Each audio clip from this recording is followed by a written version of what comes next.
So here it is, as simple as it can be. Matthew 13:44. It says, the kingdom of heaven is like treasure hidden in a field. When a man found it, he hid it again, and then in his joy went and sold all he had and bought that field. Again, the kingdom of heaven is like a merchant looking for fine pearls. When he found one of great value, he went away, sold everything he had, and bought it.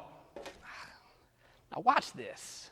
Like, this isn't us finding Jesus. Like, baby, we don't want nothing to do with him before he comes and wants something to do with us. Like, we enemies of God. Like, forget that. I was good until God found me, and then I knew I wasn't good.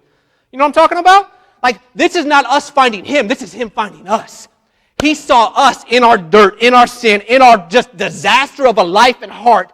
And he says, look at the value in that. Like, and then he steps back and he looks at all of heaven and he's like, ain't nothing up here like that. He found all of it, the storehouses of everything up there, found it wanting compared to one person buried in that mud, one person in that dirt. Me, baby, you.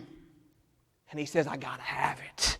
Covered it up, went and sold everything he had, and he came down, born of a virgin, and came and dwelt among us.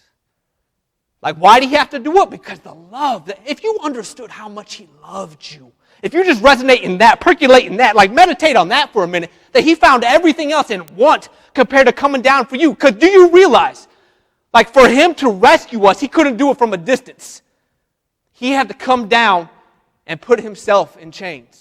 He had to become sin, that we who truly sin might become the righteousness of God.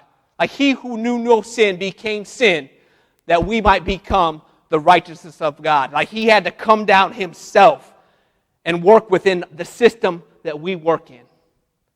Unbelievable. Why? Because he loves you.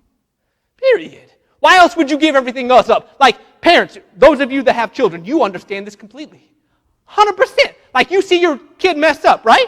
Or you see them sick and hurt, and you like, oh, no, I'd do anything to take that from them, right? That's what God's sitting up there doing for us. When he sent Jesus, he's like, I'd do anything for them. They in chains, let me go rescue them. How you going to do that? I'm going to send my son. He's going to walk in the chains that they walking in, but he ain't going to sin, and he's going to do what they can't do for themselves. He's going to walk blameless and pay the price that they cannot pay for themselves, because I need a perfect sacrifice, and there's only one that can do it. There ain't no one else given under heaven that can save us from ourselves or from the sin that entraps us, that keeps us held down.